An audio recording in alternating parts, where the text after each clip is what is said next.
श्री भविष्योत्तर पुराण के अनुसार श्री कृष्ण जी ने युधिष्ठिर जी से कहा कि जिस प्रकार नागों में शेषनाग, पक्षियों में गरुड़ जी, यज्ञों में अश्वमेघ यज्ञ और नदियों में गंगा नदी, देवों में विष्णु भगवान श्रेष्ठ हैं, उसी प्रकार सब व्रतों में एकादशी का व्रत सर्वश्रेष्ठ है।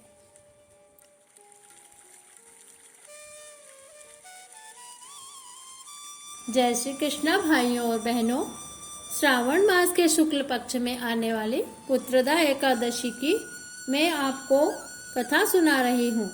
यह कथा भविष्योत्तर पुराण की कथा है, जिसे भगवान श्री कृष्ण ने अपने सखा युधिष्ठिर को सुनाई थी। तो सुनिए। श्री धर्मराज युधिष्ठिर ने भगवान श्री कृष्ण जी से कहा कि हे भगवान, अब आप मुझे श्रावण माह के शुक्ल पक्ष की एकादशी की कथा सुनाइए। श्री कृष्ण जी ने कहा कि हे सखा, अब आप श्रावण माह के शुक्ल पक्ष की एकादशी के व्रत की कथा सुनिए। हे राजन, द्वापर युग के प्रारंभ में महिष्मती नाम की नगरी में महीजीत नाम का एक राजा राज्य करता था।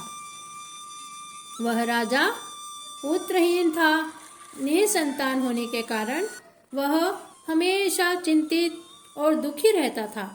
उसे किसी चीज की कमी नहीं थी, लेकिन निसंतान होने के कारण उसका जीवन बहुत दुखी था। उसे अपना राज्य दुखदायी प्रतीत होता था, क्योंकि पुत्र के बिना संसार में इस लोक और परलोक दोनों में सुख प्राप्त नहीं होता है। इधर पुत्र की चिंता सता रही थी और उधर राजा की वृद्धावस्था दिनों दिन बढ़ती जा रही थी। एक दिन उस राजा ने अपनी प्रजा को एकत्रित करके कहा, हे प्रजाजनों, मैंने आज तक न तो कोई अपने जीवन में पाप किया है और न ही कोई अन्यायपूर्वक प्रजा से धन लिया है। अपनी प्रजा का भी मैंने सदैव पुत्र की ही तरह पालन किया है तथा अपराधियों को भी पुत्र तथा बांधवों की भांति दंड दिया है।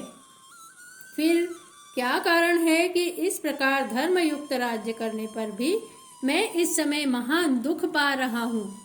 मेरी समझ में कुछ भी नहीं आ रहा है। इस तरह राजा ने अपनी प्रजा को अपने दुख के बारे में बताया। तब राजा महीजीत के दुख का कारण जानने के लिए उसके मंत्रीगण अत्यंत चिंता में होकर वन की ओर प्रस्थान कर गए। वहां पर बड़े बड़े अनेकों ऋषि मुनियों के उन्होंने दर्शन किए और अंत में भ्रमण करते करते वह उस स्थान पर पहुँचे जहाँ पर बहुत ही वृद्ध धर्म के ज्ञाता सर्वश्रेष्ठ लोमश ऋषि विराज रहे थे। तब मंत्रियों ने जाकर ऋषि को यथा योग्य प्रणाम किया और हाथ जोड़कर विनय पूर्वक मुनि से प्रार्थना की कि हे मुनि, हमारे अहोभाग्य हैं कि हमें आपके दर्शन का लाभ मिला। लोमश ऋषि जी ने कहा कि हे ब्राह्मणों, आपके इस सद्व्यवहार से मुझे अत्यंत प्रसन्नता हुई है। अब आप लोग अपने आने का कारण मुझे बताइए, जिससे मैं उसका निवारण कर सकूं। तब मंत्रीगणों ने पुनः ऋषि को प्रणाम करते हुए कहा कि हे मुनिराज, महीजीत राजा अत्यंत धर्मात्मा तथा प्रजा का पुत्र समान पालन करने वाले हैं और नीति में निपुण हैं, किंतु फिर भी उनको संतान नहीं है, जिसके कारण वह हमेशा दुखी रहते हैं। इसी कारण हम उनके इस दुख से अति दुखी रहते हैं। अतः हे मुनि, हमारे राजा के कष्टों को दूर करने का कोई ऐसा सरल उपाय बताइए जिससे हमारे राजा के दुख दूर हों और वो खुशी खुशी अपना जीवन बिताएं। कष्ट को दूर करने का कोई सरल उपाय अवश्य बताइए। प्रजाजनों की बात सुनकर लोमश ऋषि ने कुछ क्षण के लिए नेत्र बंद करके राजा के पूर्व जन्मों के बारे में सोचा। विचार करने के पश्चात ऋषि ने कहा कि हे मंत्रीगणों, यह नृप पूर्व जन्म में अत्यंत निर्धन तथा बुरे कर्म वाला वैश्य था। वह एक गांव से दूसरे गांव में जाकर व्यापार करता था। वह 2 दिन का भूखा प्यासा ज्येष्ठ मास के शुक्ल पक्ष की द्वादशी के दिन दोपहर के समय प्यास से व्याकुल होकर एक जलाशय पर जल पीने के लिए गया। वहां पर एक गाय जो उसी समय की ब्याही हुई थी, गर्मी के मारे प्यास से व्याकुल होकर जल पी रही थी। उस समय राजा ने उस गाय को अध प्यासी ही जल पीने से हटा दिया और स्वयं जल पीने लगा। हे ब्राह्मणों, इसी कारण से इस राजा को यह दुख देखना तथा भोगना पड़ रहा है। एकादशी के दिन भूखा प्यासा रहने के कारण यह राजा हुआ और उस गो को प्यासी हटाने के कारण इसको यह संतान न होने का कष्ट भोगना पड़ रहा है। मुनि की यह बात सुनकर सब लोगों ने कहा कि हे देव, शास्त्र में कहा है कि पुण्य के प्रभाव से पाप नष्ट हो जाते हैं।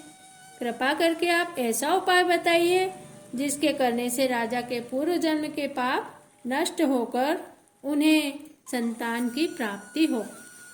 ब्राह्मणों के ऐसे वचन सुनकर लोमश ऋषि ने कहा, हे ब्राह्मणों, यदि श्रावण माह के शुक्ल पक्ष की पुत्रदा एकादशी को राजा सहित तुम सब लोग व्रत धारण करके रात को जागरण करो और उस व्रत के फल को राजा के लिए संकल्प करके दो, तो राजा को अवश्य ही पुत्र रत्न की प्राप्ति होगी। इससे तुम सबके तथा राजा के समस्त दुख नष्ट हो जाएंगे। महर्षि लोमश के सुंदर वचन को मानकर मंत्रीगण अपने नगर को वापस आए और उन सब ने श्रावण माह के शुक्ल पक्ष की पवित्र पुत्रदा एकादशी का लोमश ऋषि के बताए अनुसार विधि विधान से नियम पूर्वक व्रत किया और राजा ने भी उस व्रत को धारण किया और उसके पुण्य का फल सभी प्रजा ने राजा को संकल्प करके दिया, जिसके पुण्य प्रभाव